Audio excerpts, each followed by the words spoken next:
अस्सलाम वालेकुम स्टूडेंट्स, आज हम एक्सरसाइज 1.5 करेंगे 9th क्लास मैथमेटिक्स की। क्वेश्चन नंबर 1 जो है इसमें हमने डिटर्मिनेंट फाइंड करने हैं। गिवन मैट्रिसेस हमारे पास मौजूद है। तो अब डिटर्मिनेंट फाइंड करने का तरीका क्या है? सबसे पहले आपने क्या करना है कि जो भी आपको मैट्रिक्स गिवन है, ठीक है, तो उसको आपने इस फॉर्म में लिखना है। ठीक है, तो ये हमारे पास आ जाएगा जी -1, 1, 2 और 0। ठीक है, और यहाँ पर भी आपने इसको इस फॉर्म में लिखना है। उसके बाद अब आपने मल्टीप्लिकेशन करनी है। अब देखिए मल्टीप्लाई करने का क्या तरीका है कि सबसे पहले आपने ये जो वाली टर्म है जो लेफ़्ट टॉप पर है इसको मल्टीप्लाई करना है इससे, यानी -1 मल्टीप्लाई बाय 0। ठीक है, आप इस तरीके से भी लिख सकते हैं कि -1 मल्टीप्लाई बाय 0। ठीक है, लेकिन ये तरीका ज़्यादा बेहतर है। उसके बाद माइनस का साइन हमेशा आपने लगाना है सेंटर में, और उसके बाद आपने अब ये जो 2 है इसको आपने 1 से मल्टीप्लाई कर देना है। तो ये हमारे पास हो जाएगा जी 2 इंटू 1, 2 को 1 से मल्टीप्लाई करना है। उसके बाद अब आपने मल्टीप्लिकेशन करनी है, तो -1 को जब 0 से मल्टीप्लाई करेंगे तो 0 आएगा और ये आ जाएगा -2। तो आपके पास जो आंसर आएगा वो क्या आएगा? -2, यानी -2 इसका डिटर्मिनेंट है जी। हम पार्ट बी करेंगे इसका, क्वेश्चन नंबर 1 का। तो इसमें भी हमें जो मैट्रिक्स गिवन है पहले उसको हमने इस फॉर्म में लिखना है, डिटर्मिनेंट की फॉर्म में लिखना है, यानी 1, 3, 2, -2। ठीक है, और उसके बाद जो है 1 को -2 से मल्टीप्लाई करना है और फिर माइनस का साइन लगाना है। फिर हमने 2 को 3 से मल्टीप्लाई करना है, 2 मल्टीप्लाई बाय 3। तो जब आप मल्टीप्लाई करेंगे तो ये -2 हो जाएगा, -3 हो जाएगा। ठीक है, तो ये आपका जी साइन माइनस का करेंगे प्लस, तो ये आपके पास आंसर आएगा इसका रिक्वायर्ड। पार्ट सी हमारे पास बिल्कुल इसी तरीके से करना है जैसे हमने पार्ट बी किया इसका। तो सबसे पहले आपने इसको डिटर्मिनेंट की फॉर्म में लिखना है। ठीक है, यानी यहाँ पर 3 आ जाएगा, यहाँ पर 2 आ जाएगा, यहाँ पर दोबारा 3 आ जाएगा, यहाँ पर 2 आ जाएगा। तो उसको उसके बाद आपने 3 को 2 से मल्टीप्लाई कर देना है, माइनस का साइन लगा देना है, और दोबारा यहाँ से भी आपने 3 को 2 से मल्टीप्लाई कर देना है। तो ये आएगा 3 to the 6 और ये -6, तो 6 - 6 क्या आ जाएगा आपके पास? 0 आ जाएगा। ठीक है, जिसमें पार्ट 4 हमारे पास है, इसमें भी हमने पहले इसको डिटर्मिनेंट की फॉर्म में लिखना है। ये लाजमी करना होता है आपने। ठीक है, इसको डिटर्मिनेंट की फॉर्म में 3 to 1 4 हो जाएगा, और उसके बाद हमने मल्टीप्लिकेशन करनी है स्टूडेंट्स। सबसे पहले आपने 3 को 4 से मल्टीप्लाई कर देना है, माइनस का साइन लगा देना है, फिर आपने 1 को 2 से मल्टीप्लाई कर देना है। तो ये 3 4 = 12 -2, तो ये आपके पास आ जाएगा 10। ठीक है, तो ये इसका हमारे पास डिटर्मिनेंट आया है क्वेश्चन नंबर 1 के पार्ट 4 का। जी स्टूडेंट्स, अब हम करेंगे क्वेश्चन नंबर 2 एक्सरसाइज 1.5 का। तो इसमें हमने फाइंड करना है कि कौन कौन सी मैट्रिक्स जो हैं वो सिंगुलर हैं या कौन सी जो है वो नॉन सिंगुलर हैं। तो इससे पहले तो आपको क्वेश्चन नंबर 1 पहले आना चाहिए, क्योंकि आपको डिटर्मिनेंट फाइंड करना आएगा तो तब आप फाइंड कर सकते हैं कि क्या ये सिंगुलर है या नॉन सिंगुलर है। तो देखिए, अगर हमारे पास हम यहाँ पर इसको सॉल्व करते हैं, अगर हम इसका डिटर्मिनेंट लेते हैं तो सबसे पहले हमने इसको इस फॉर्म में लिखना है 3 6 2 4, और उसके बाद मल्टीप्लाई करना है पहले 3 को 4 से, तो मैं डायरेक्ट करूँगा 12 आ जाएगा, फिर माइनस का साइन लगाएंगे, फिर 2 को 6 से करेंगे तो 12 आ जाएगा। तो आंसर क्या आ जाएगा? 0 आ जाएगा। तो अगर आपका आंसर या डिटर्मिनेंट 0 आए तो इसका मतलब है अगर आपके पास डिटर्मिनेंट 0 आता है तो ये कौन सी मैट्रिक्स हुई? फिर सिंगुलर मैट्रिक्स। तो फिर हम इसको क्या बोलेंगे? ये सिंगुलर मैट्रिक्स है। इसी तरीके से अब हम इस पार्ट को करते हैं। तो यहाँ पर अगर हम इसका डिटर्मिनेंट लेते हैं तो देखिए हमारे पास क्या आएगा। मैं डायरेक्ट डिटर्मिनेंट लूँगा इसका। तो पहले हम 4 को 2 से करेंगे तो 8 आ जाएगा, माइनस का साइन लगाएंगे, 3 को आपने इसी तरीके से पहले करना है। ठीक है, इसको फिर बाद मल्टीप्लाई करना है, तो मैं यहाँ पे डायरेक्ट कर रहा हूँ। तो पहले हमने 4 को 2 से करना है, 8 आएगा, माइनस का साइन हमेशा लगाना है दरमियान में, और उसके बाद 3 को 1 से करना है तो 3 आ जाएगा। तो 8 - 3 क्या आ जाएगा? 5। इसका मतलब ये हुआ कि ये 0 इक्वल नहीं आ रहा। तो इसका मतलब ये हुआ अगर ये 0 के इक्वल नहीं आ रहा तो ये फिर कौन सी मैट्रिक्स हुई? Non singular matrix. ठीक है, ये फिर क्या हुई? Non singular matrix. नेक्स्ट हमारे पास आ जाता है पार्ट सी। तो इसका अगर हम डिटर्मिनेंट फाइंड करेंगे तो पहले हम 7 को 5 से करेंगे, 35 आ जाएगा, माइनस का साइन लगाएंगे दरमियान में। उसके बाद 9 को जब 3 से मल्टीप्लाई, देखिए ये माइनस जो है ये वाला नहीं है, ये माइनस फार्मूले का है। ये माइनस जब हम मल्टीप्लाई करेंगे तो 9 3 = 27, यानी -27 हो गया। तो अब हम जब इनको 35 और ये जो माइनस माइनस है ये क्या हो जाएगा, ये प्लस हो जाएगा। ठीक है, तो 37 + 27 ये हमारे पास क्या आंसर आ जाएगा जी, 62। ठीक है, तो ये हमारे पास नॉट इक्वल टू 0 हुआ। तो अगर ये 0 के इक्वल नहीं आ रहा तो ये फिर कौन सी मैट्रिक्स हुई, नॉन सिंगुलर। ठीक है, तो ये फिर हमारे पास नॉन सिंगुलर मैट्रिक्स। उसके बाद अब हम पार्ट 4 की तरफ मूव करते हैं। तो यहाँ पर भी अगर हम डिटरमिनेंट फाइंड करेंगे तो पहले 5 को 4 से मल्टीप्लाई करेंगे, 20 आ जाएगा, फिर माइनस का साइन लगाएंगे दरमियान में। उसके बाद -2 को जब -10 से मल्टीप्लाई करेंगे, देखिए अगर मैं -2 को -10 से मल्टीप्लाई करता हूँ तो मल्टीप्लाई के अंदर माइनस माइनस प्लस हो जाएगा और 2 10 20 यानी +20 आंसर आएगा। तो यहाँ पर मैं इसको 20 लिख सकता हूँ। तो 20 - 2 क्या आ जाएगा, सॉरी 20 - 20 क्या आ जाएगा, 0 आ जाएगा। यानी अगर सेम टर्म्स हों और डिफरेंट साइंस हों तो उसका आंसर हमारे पास रिजल्ट क्या आता है, 0 आता है। तो अगर ये 0 आ रहा है तो फिर ये कौन सी मैट्रिक्स हुई हमारे पास, सिंगुलर मैट्रिक्स। यानी बस आप ये याद रखें कि अगर आप डिटरमिनेंट 0 आता है वो सिंगुलर है, और अगर नॉन सिंगुलर आता है, सॉरी 0 अगर नहीं आता, कोई और आंसर आता है, बेशक वो नेगेटिव में भी हो सकता है, तो वो फिर कौन सी मैट्रिक्स हुई, नॉन सिंगुलर।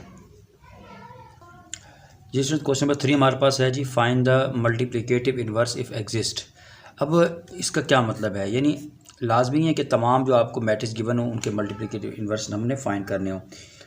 देखें, अगर आपके पास डिटरमिनेंट का आंसर 0 आ जाता है तो दूसरे मानों में ये भी कह सकते हैं ना, अभी हमने क्वेश्चन नंबर 2 किया है कि अगर डिटरमिनेंट 0 आ जाता है तो इसका मतलब वो कौन सी मैट्रिक्स हुई, सिंगुलर हुई। तो अगर वो मैट्रिक्स सिंगुलर है तो इसका मतलब ये हुआ कि हम उसका मल्टीप्लिकेटिव इनवर्स फाइंड नहीं करेंगे, उसका वो एग्जिस्ट ही नहीं करेगा। अगर नॉन सिंगुलर आता है, मतलब कोई 0 के अलावा पॉजिटिव में डिटरमिनेंट आ जाता है आंसर का, या नेगेटिव नंबर कोई आ जाता है डिटरमिनेंट का, तो फिर हम वो नॉन सिंगुलर मैट्रिक्स हुई, पहली बात तो ये है। फिर हम दूसरी बात ये कि उसका मल्टीप्लिकेटिव इनवर्स एग्जिस्ट करता है और वो हम फाइंड करेंगे। ठीक है, तो अब सबसे पहले तो हम ये देख लेते हैं कि अगर हम इसका डिटरमिनेंट फाइंड करते हैं तो क्या इसका डिटरमिनेंट हमारे पास कौन सी मैट्रिक्स आती है, सिंगुलर या नॉन सिंगुलर। तो देखिए, पहले तो आपने इसको इस फॉर्म में लिखना है। उसके बाद अब मल्टीप्लाई करते हैं, पहले -1 को 0 से करेंगे, 0 आ जाएगा, माइनस का साइन लगाएंगे दरमियान में। उसके बाद 2 को 3 से मल्टीप्लाई करेंगे तो 6 आ जाएगा। तो आंसर क्या आ जाएगा, -6 which is not equal to 0। तो अगर ये 0 के इक्वल नहीं है तो इसका मतलब ये हुआ कि ये कौन सी मैट्रिक्स हुई, नॉन सिंगुलर। कौन सी मैट्रिक्स हुई, नॉन सिंगुलर मैट्रिक्स। तो अगर ये नॉन सिंगुलर मैट्रिक्स है तो इसका मतलब ये हुआ कि इसका जो मल्टीप्लिकेटिव इनवर्स है वो एग्जिस्ट करता है। अब मल्टीप्लिकेटिव इनवर्स फाइंड करने का क्या फार्मूला है, ये देखें कि अगर हम यहाँ पर मल्टीप्लिकेटिव इनवर्स फाइंड करते हैं तो हम यहाँ पर -1 पावर, जो भी मैट्रिक्स आपको गिवन हो उसके ऊपर पावर आपने -1 लगा देनी है, इज इक्वल टू, जो फार्मूला है वो आप ध्यान में रखें कि 1 / determinant of A into adjoint of A. ठीक है, ये वो फार्मूला है, ठीक है, जिसके ज़रिए से हम इसका मल्टीप्लिकेटिव इन्वर्स निकालेंगे। अब डिटर्मिनेंट जो है यहाँ पर हम वैल्यू पुट करेंगे ना, डिटर्मिनेंट तो हम फाइंड कर चुके हैं, ठीक है, -6 आ रहा है ये वाला। ठीक है, तो अब हमने फाइंड करना है कि एडजॉइंट ऑफ ए कैसे फाइंड करेंगे। तो एडजॉइंट ऑफ ए फाइंड करने का तरीका आप ये ज़हन में रखें, सिंपल सही है कि जो हमारे पास गिवन मैट्रिक्स होती है ना, जो हमें मैट्रिक्स दी गई होती है, उसका एडजॉइंट कैसे निकालेंगे कि ये जो टॉप लेफ्ट के ऊपर नंबर है, यानी यही जो डायगोनल में नंबर है, ये आप कह सकते हैं कि जो डायगोनल्स हैं ये नॉन डायगोनल्स हैं।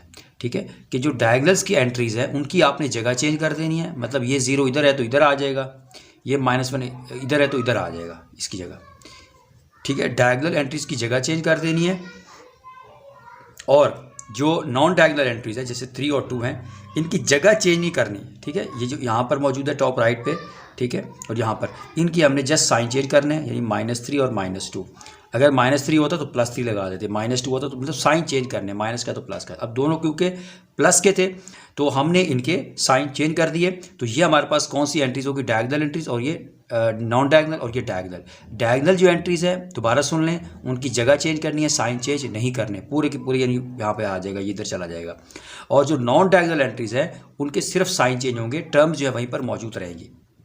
ठीक है, तो अब हमने जो फार्मूला लिखा था उसमें अब हम वैल्यूज पुट कर देते हैं। फार्मूला हमारे पास ये था, A inverse is equal to 1 / determinant of A की वैल्यू क्या निकाली हमने, -6 निकाली है, वो यहाँ पर लिख देंगे, और मल्टीप्लाई बाय ये हमारे पास जो एडजॉइंट ए है इसकी वैल्यू यहाँ पर लिख देंगे 0, -3, -2, -1। ठीक है।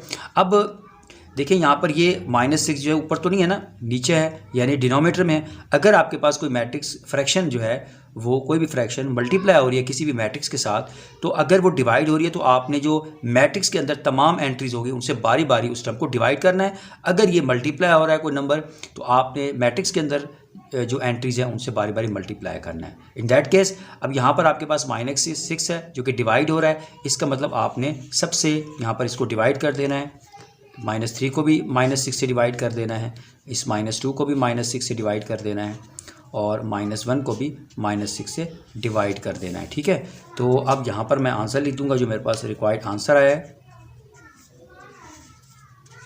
देखिए 0 डिवाइड बाय -6 0 आ जाएगा, -3 डिवाइड बाय -6, ये देखिए ऊपर भी माइनस है नीचे भी माइनस है, तो ये कट जाएंगे तो 3 1 ज़ा 3, 3 2 ज़ा 6, यानी 1/2 आ जाएगा इसका आंसर।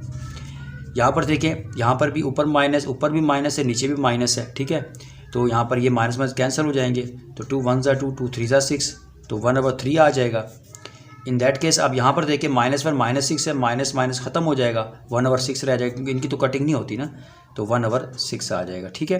तो ये आपके पास मल्टीप्लिकेटिव इन्वर्स आया है पार्ट 1 का, क्योंकि यहाँ पर डिटरमिनेंट जो है वो 0 नहीं आ रहा था, नॉन सिंगुलर था, इसीलिए हमने ये जो स्टेप है इसकी तरफ आए हैं, यानी मल्टीप्लिकेटिव इन्वर्स फाइंड किया है। अगर यहाँ पर सिंगुलर आ जाता यानी 0 आंसर आ जाता तो फिर हम इसका मल्टीप्लिकेटिव फाइंड नहीं कर सकते थे। उसकी वजह क्या है, देखिए यहाँ पर 1/डिटरमिनेंट फार्मूला अगर आप देखें तो डिटरमिनेंट ऑफ नीचे लिखा हुआ है। ठीक है, नीचे लिखा हुआ है, तो नीचे अगर 0 वैल्यू आ जाती है, अगर जैसे सिंगुलर हो, अगर 0 आ जाती तो ये भी मल्टीप्लाई होकर 0 हो जाएगा या डिवाइड होकर सब 0 हो जाएगा, तो वो अनडिफाइंड आ जाता है आंसर। ठीक है। तो इसीलिए हम इसका मल्टीप्लिकेटिव फाइंड करेंगे। जिस तरह पर हम इसका पार्ट 2 करेंगे तो इसमें भी हम सबसे पहले इसका डिटरमिनेंट फाइंड कर लेते हैं। तो ये 1, ये 2, ये -3, ये -5, तो मल्टीप्लाई कर देते। चलिए यहाँ नीचे कर लेता हूँ। 1 को -5 से करेंगे, -5 आ जाएगा, दरम्यान में माइनस का साइन लगाएंगे। उसके बाद -3 को 2 से मल्टीप्लाई करेंगे तो -6 आ जाएगा, इसको आप ब्रैकेट में लिखेंगे क्योंकि साइन चेंज करने हैं हमने। तो -5 और माइनस +6 इज इक्वल टू 1, यानी +1। तो इसका मतलब इसका आंसर जब वो 0 के इक्वल नहीं आया है, तो लिहाजा ये कौन सी मैट्रिक्स हुई, फिर नॉन सिंगुलर मैट्रिक्स। ये कौन सी मैट्रिक्स हुई, नॉन सिंगुलर मैट्रिक्स हुई।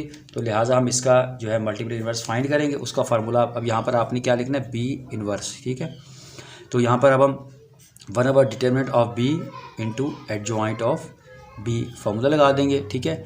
तो अब हम इसमें वैल्यू पुट कर देंगे, यहाँ पर हम इनकी वैल्यू पुट कर देंगे। तो जो हमने डिटरमिनेंट फाइंड किया उसका क्या आंसर आया है, 1 आया है। ठीक है। और एडजॉइंट ऑफ ए कैसे निकालेंगे, ये जो गिवन मैट्रिक्स होती है, ये जो डायगोनल की एंट्रीज होती है इनकी जगह चेंज होती है, यानी -5 इधर ऊपर चला जाएगा और 1 इधर आ जाएगा। ठीक है। और इनके साइन चेंज करेंगे, -3 है तो +3 हो जाएगा, +2 है तो -2 हो जाएगा। इसको फर्दर सिंप्लीफाई करते हैं तो 1/1 है तो 1 ही आंसर आएगा, 1 सब इससे मल्टीप्लाई होगा, यही चीज़ दोबारा हमें मिलेगी। तो इसलिए इसका आंसर आएगा -5, -2, 3 और 1। तो ये था सॉल्यूशन पार्ट 2 का। जिसमें हम पार्ट इसका 3 करेंगे तो पहले हम इसका डिटरमिनेंट फाइंड कर लेते हैं। चलिए यहाँ पर कर लेते हैं इसका डिटरमिनेंट फाइंड। तो मैं यहाँ पर डायरेक्ट डिटरमिनेंट फाइंड करूँगा, सॉरी ये इस तरीके से। पहले हमने इसको इससे मल्टीप्लाई कर देना है, तो माइनस माइनस प्लस हो जाएगा, 9 2 ज़ार 18, माइनस का साइन दरम्यान में लगाएंगे और 3 6 ज़ार 18, तो 18 माइनस 18 क्या आ जाएगा, 0 आ जाएगा। तो इसका मतलब क्या हुआ कि अब आपने जब डिटरमिनेंट फाइंड किया है इसका, तो आपके पास जो रिज़ल्ट है वो 0 आया है। तो ये कौन सी मैट्रिक्स हुई, फिर सिंगुलर मैट्रिक्स हुई। जब सिंगुलर मैट्रिक्स आपके पास आ जाए तो हम इसका मल्टीप्लिकेटिव इन्वर्स जो है वो फाइंड नहीं करेंगे, यानी वो एग्जिस्ट ही नहीं करता। अब स्टूडेंट्स जो पार्ट डी है, यानी पार्ट 4 जो कह दें, यानी जो आपका यूँ फ्रैक्शन में है, तो ये आप लोगों ने इसको खुद करना है। चले मैं करा देता हूँ आपको, ये मैं करवा दूँ क्योंकि इसमें फ्रैक्शन वगैरह आ रही हैं। तो सबसे पहले हम इसका डिटरमिनेंट फाइंड कर लेंगे। पहले इसको इस फॉर्म में लिखेंगे, 1/2 3/4 1 2। तो मल्टीप्लाई कर देंगे, पहले इस टर्म को इस टर्म से मल्टीप्लाई करेंगे, 1/2 मल्टीप्लाई बाई 2, माइनस का साइन दरम्यान में लगाएंगे। अब इस टर्म को इससे मल्टीप्लाई करेंगे, 1 × 3/4, सही है। इसको सिंप्लीफाई कर लेते हैं, 2 से कट जाएगा तो ये आपका यहाँ बचा 1 माइनस, और यहाँ पर क्या बचा 3/4, क्योंकि 1 से मल्टीप्लाई होगा तो 3/4 आ जाएगा।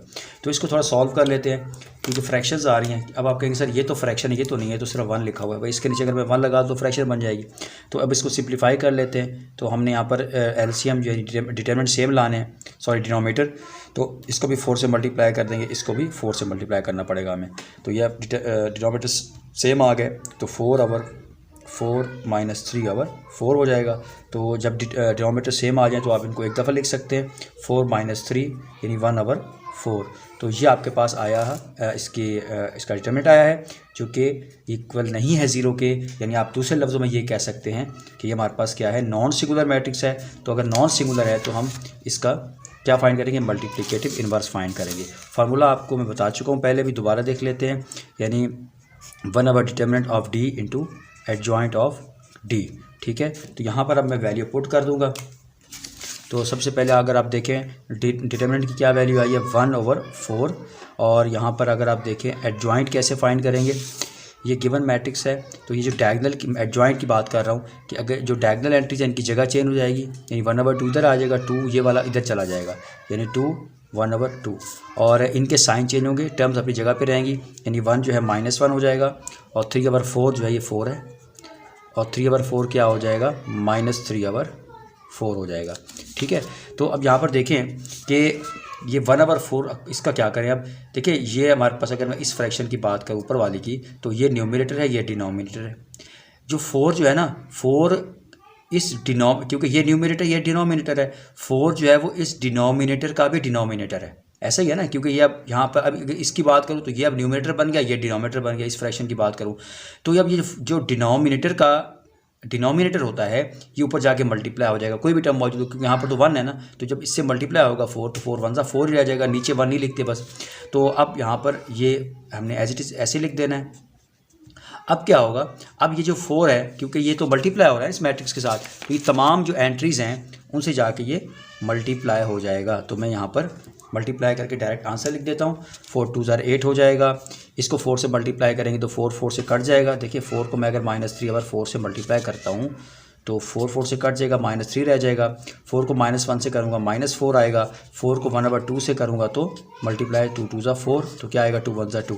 तो ये आपके पास इसका आंसर आ गया। तो ये हमने क्वेश्चन नंबर 1, क्वेश्चन नंबर 2 और क्वेश्चन नंबर 3 किए हैं एक्सरसाइज 1.5 के।